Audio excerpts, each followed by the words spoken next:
In the next hour, Joe Biden's expected to announce vaccination requirements for all federal workers, or instead, they have to submit to regular testing. The United States is lagging behind Europe in terms of vaccinations. Look at the numbers. Partially vaccinated, the US 56, the EU 58. Fully vaccinated, the US 49, the EU 48. But the EU can be expected to soon overtake as it introduces stricter mandates from European governments. For instance, in Italy, healthcare workers and pharmacists have faced vaccine mandates since March. At the end of August, French workers in bars, restaurants and theatres will be required to be vaccinated, mandatory for healthcare workers as of October.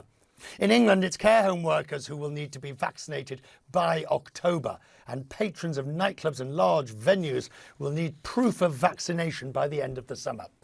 In Greece, nursing home staff and healthcare workers face a vaccine mandate by September. Christos Staikouras is Greece's finance minister. The minister is with me from Athens. It is good to see you, Minister, as indeed always. We'll deal with the economy and those issues in a moment. Let's deal with mandates. Are you in favour of the widest possible mandate to cover government employees and private sector workers to get them vaccinated? First of all, thank you for inviting me, Richard.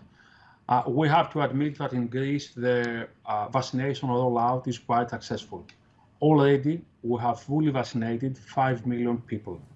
At the same time, we are taking concrete actions in order to enhance this process. So, for example, as you mentioned before, we have mandated all Greek healthcare and social care workers to be fully vaccinated.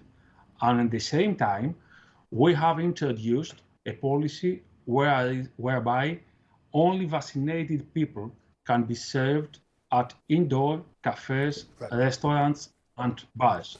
At the same time, we have created incentives for younger people in order to be vaccinated. Okay, but Thus, Minister, I think we are following a holistic approach. Right, but do you think that this holistic approach is going to have to become harder and harsher with those, first of all, those people who don't want to be vaccinated. Secondly, those tourists who arrive who aren't vaccinated. You're basically going to have to say, if you're not vaccinated, there is a consequence.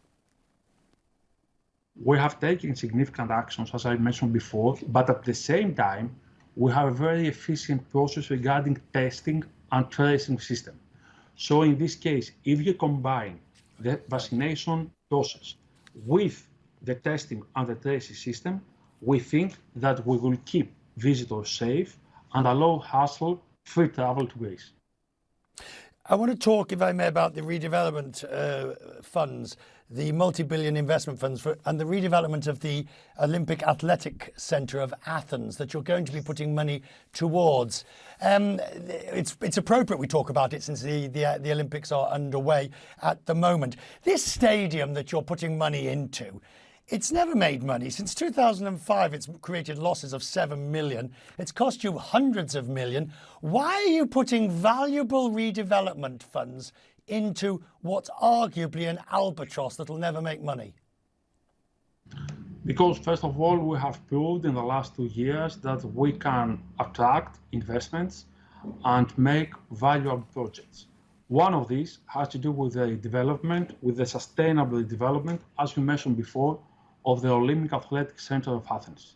In this case, we will put some money as a state from the budget, 43 million euros. At the same time, the private sector will add 150 million euros.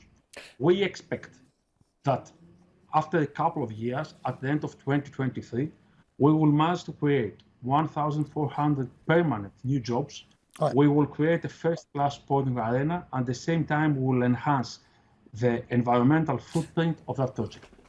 The 31 billion or so that Greece will get from the EU's post-pandemic fund, the recovery fund, to give it its title, this is an opportunity that governments will rarely, if ever, get again, and the money can't be wasted.